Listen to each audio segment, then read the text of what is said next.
Bonjour à tous, bienvenue sur cette nouvelle vidéo de la chaîne Cheese Code. Aujourd'hui, on va explorer une technologie de Microsoft qui s'appelle Blazor et qui permet de créer des web apps en C Sharp donc, et d'avoir du code qui s'exécute côté client, mais pas en JavaScript comme on peut avoir l'habitude de le faire quand on fait du web, mais en C Sharp. Et on va utiliser un mode de rendu de Blazor un petit peu particulier qui est WebAssembly, qui permet donc via une compilation en langage intermédiaire d'exécuter du code C# côté navigateur. Donc comme moi j'ai voulu explorer cette possibilité avec Blazor, j'ai vu que Microsoft fournissait un template de démarrage de projet directement pour le WebAssembly. Sauf que je me suis aperçu que ce template de projet, il était un petit peu trop complet. C'est-à-dire qu'effectivement, on a un exemple qui fonctionne, qui va fonctionner directement avec, on récupère le template et ensuite on run et ça va fonctionner. Sauf que ça ne va pas correspondre à une application web complètement vierge. Vous allez voir qu'il y a certaines choses en plus. Donc, je vous montre tout de suite à quoi ça ressemble. Et donc, pour créer cette application en utilisant le template de Microsoft, on va utiliser la commande .NET-New pour créer un nouveau projet. Et là, on va appeler Blazor WASM pour WebAssembly. On va mettre un nom au pif pour créer, c'est -n template. Et donc, ça va nous créer un nouveau projet avec la template pour faire du WebAssembly. Donc on va aller voir à quoi ça ressemble. Pour cette session, je vais utiliser plutôt Visual Studio Code. La dernière fois, j'étais sur Visual Studio Studio. J'ai l'habitude de switcher entre les différents projets. Donc là, on voit que le projet est déjà assez complet. Donc on a un projet Blazor avec les layouts Razor. On voit qu'il y a déjà plusieurs pages. Il y a plusieurs pages, il y a du CSS, on voit même que c'est Bootstrap qui est utilisé pour le rendu en CSS. Et donc, on voit que c'est quelque chose qui est assez complet. On va le runner pour voir à quoi ça ressemble.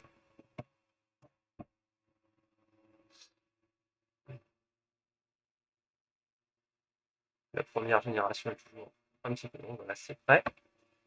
Et donc, là, hop, je lance mon navigateur pour la première exécution. Et donc voilà. À quoi ressemble donc ce template de base? On voit que on a une web app avec plusieurs pages. Ça montre ce que peut faire Blazor en WebAssembly. Quand on clique, c'est réactif. Et voilà. Et quand on est novice, c'est cool, on voit qu'on peut faire des choses très rapidement. Mais moi, ce qui m'a posé problème, étant complètement neuf sur cette techno, je trouvais que j'avais un petit peu trop de trucs en place. Et quand j'ai voulu créer un projet que je vais vous montrer un petit peu plus tard, qui sera de la génération de QR code, j'avais beaucoup trop de choses autour de ce que moi je voulais faire. Et en fait, on ne va pas à l'essentiel. Donc moi, ce que je vous propose dans cette vidéo, c'est de ne pas partir de ce template, mais de vous montrer comment est-ce qu'on va pouvoir créer une application Blazor WebAssembly sans passer par ce template et en partant donc from scratch. Donc je ferme Visual Studio Code. Et donc la première étape, ça ne va pas être donc d'utiliser la template Blazor, mais on va partir de la template web qui elle est complètement vierge. Ça, Blazor starter, voilà, on ouvre le code. Donc à partir de là, je suis pas allé dans le bon répertoire. Hop.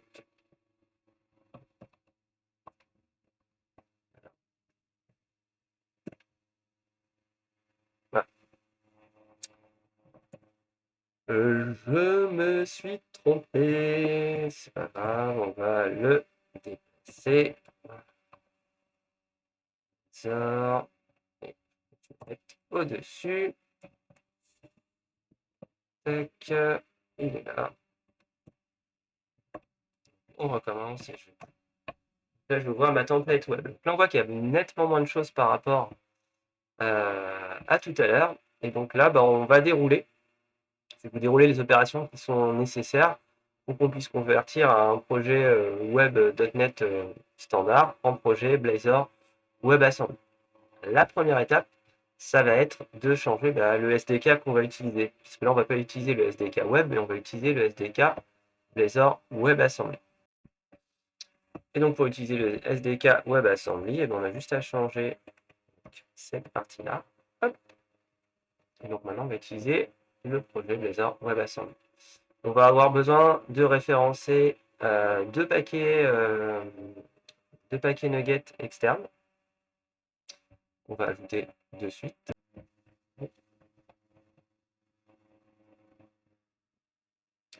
Voilà, donc le paquet WebAssembly, dev server.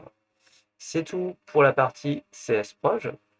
À partir de maintenant, on va devoir modifier le fichier programme.cs, puisque là, on ne va pas démarrer un projet qui permet d'avoir de créer une API, mais de renvoyer donc un WebAssembly et démarrer un WebAssembly. Donc je vous invite, tous les codes sources seront bien sûr disponibles via le GitLab de Cheesecode, et donc vous pourrez même cloner le projet puisque je le mets à disposition pour que vous puissiez avoir un projet de démarrage pour vos applications WebAssembly en Blazor. Donc on remplace le code qui est utile pour créer une API avec ASP.NET par le code nécessaire au démarrage d'une application WebAssembly. Donc ça, c'est exactement le même qu'on pouvait avoir dans le template proposé par Microsoft que je vous ai montré en tout début de vidéo. Et à partir de là, on est bon. Deuxième fichier, donc là, non pas à modifier, mais à créer. Donc c'est la partie donc imports.razor. Donc ce fichier, en fait, il sert à intégrer tous les usings qui serviront de manière partagée dans toute l'application. Ça vous évite de déclarer des usings dans chacun des fichiers de votre application. Si celui-ci, on va le retrouver à chaque fois. Donc là-dedans, on va retrouver tous les usings les plus communs. Et donc là, je vais intégrer les fichiers les plus communs. C'est exactement les mêmes que vous aviez dans le template de Microsoft. Hop, petit erreur de copier-coller pour ma part. Et à la fin, on met ce qui est nécessaire, comment dire, pour ces deux différents layers de l'application. Alors, le layout, on le met là, je ne suis pas hyper fan pour le moment, je laisse, mais c'est possible qu'à terme, je le sors parce qu'on n'a pas besoin d'avoir ça dans tous les fichiers de notre application. Donc le fichier import.razor, il est fait. Maintenant, on va créer un autre fichier qui est vraiment nécessaire à l'application, qui est le app.razor. Là, ce fichier-là, il va servir à faire le routing. Alors bon, dans le cas d'une page, dans une single page, le routing n'est pas forcément obligatoire, mais comme notre application a la vocation à évoluer, on remplace, on met le code nécessaire pour pouvoir faire du routing. Donc là, on va créer les ressources qui sont nécessaires côté client. Donc les développeurs qui font du JS ou du web, d'habitude, ne vont pas être perdus. Donc on va créer un répertoire wroot, un fichier index.html. J'en profite pour créer un répertoire CSS dans lequel je vais mettre une CSS de base qui va servir à charter vraiment le minimum du minimum pour afficher notre page web, à savoir le chargement du WebAssembly. Vous allez voir une petite roue très jolie et 2-3 éléments qui sont chartés, mais ça s'arrête là. Dans une prochaine vidéo, je montrerai comment est-ce qu'on peut intégrer du Tailwind CSS, qui est un framework CSS web qui permet de faire des choses assez sympathiques, et surtout il y a beaucoup de ressources dessus.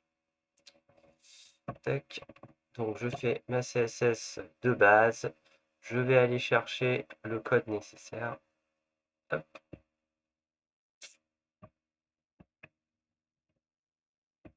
Et on va le détailler. Donc là, je modifie le code index.html, pardon.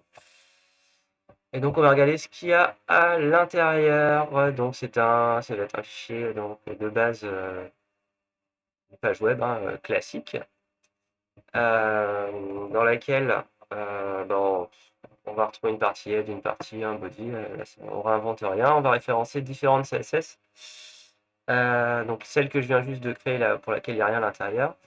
Et celle-ci, j'en reparlerai tout à l'heure, mais celle-ci, en fait, elle est générée dynamiquement à la compilation par .NET. Et en fait, elle va reprendre les CSS de chacun de vos composants Blazor. Donc, voilà, c'est géré automatiquement. Ça, c'est une lib de un CSS de normalisation, donc je la laisse de base.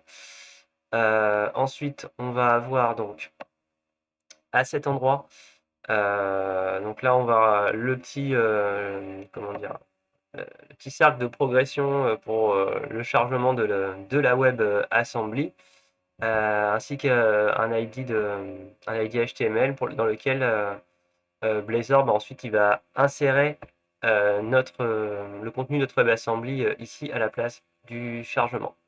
Si jamais ça se passe mal, on a une petite diff pour indiquer qu'il y a quelque chose qui ne s'est pas bien passé, qu'il va falloir que l'utilisateur recharge l'application.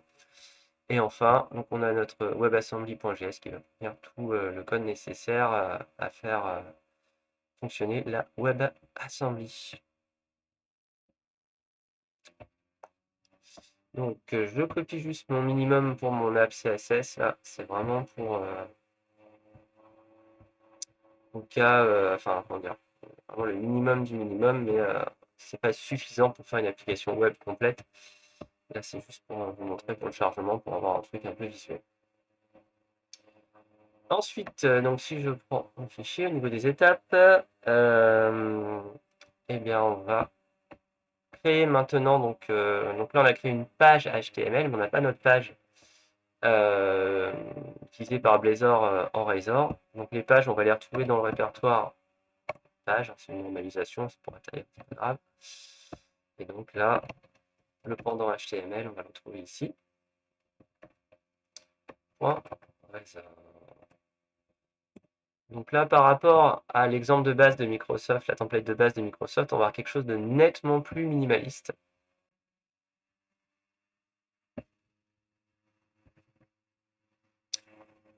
Donc là, voilà, c'est vraiment ce qui est le plus minimaliste. Donc l'URL de notre page, le type de notre page.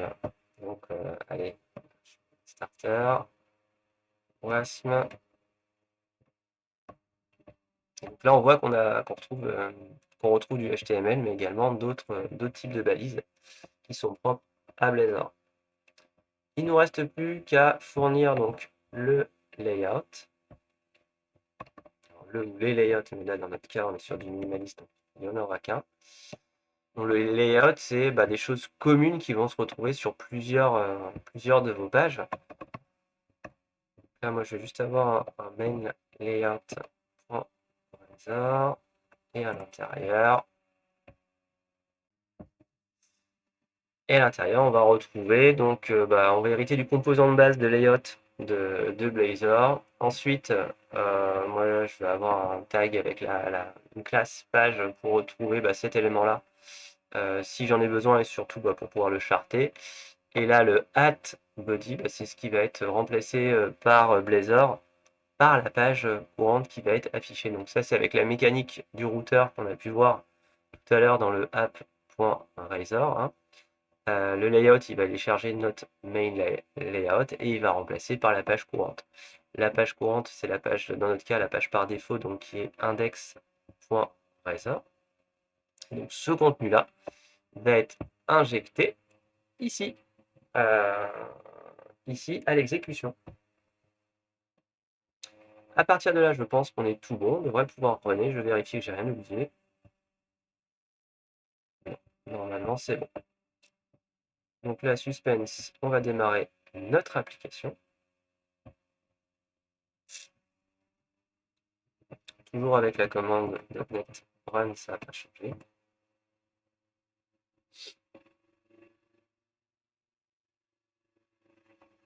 Alors, je me suis trompé. Pourquoi je me suis trompé?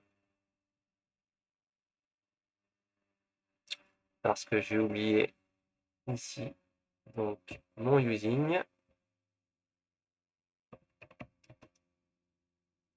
Donc c'est Blazor. Le nom de domaine, mon nom de space, c'est ça normalement, si je ne me suis pas trompé.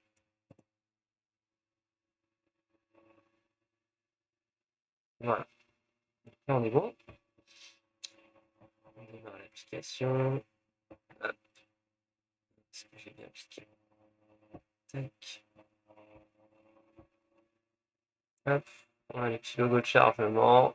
Hello world, welcome to your new app. Et en haut, on a bien le starter WASM que j'ai mis tout à l'heure. Donc là, on a vraiment une application, c'est vraiment le Hello World très très basique pour faire du WebAssembly en Blazor. Donc c'est un exemple là qui est quand même assez rapide, assez court. L'idée pour moi, c'était de ne pas passer de temps à expliquer cette partie-là pour des exemples ensuite en Blazor un petit peu plus intéressants. Donc j'espère que la vidéo vous a plu. Je vous dis à bientôt pour la prochaine vidéo. N'oubliez pas de vous abonner et de mettre un petit pouce, hein. Moi, ça m'aide pour le référencement et l'abonnement, ça vous permet d'être notifié à la sortie de la prochaine vidéo. Et la sortie de la prochaine vidéo, donc, ce sera sur la génération de QR code avec Blazor. Et la prochaine étape, ce sera comment est-ce qu'on host cette WebAssembly sur GitLab, donc qui permet de hoster des pages web, mais également du WebAssembly, hein, évidemment. Et donc, à partir de là, on va pouvoir héberger gratuitement notre générateur de QR code sur GitLab page. Je vous dis à bientôt, n'hésitez pas à laisser des commentaires, à me poser des questions et à passer également sur le blog cheesecode.fr. Ciao!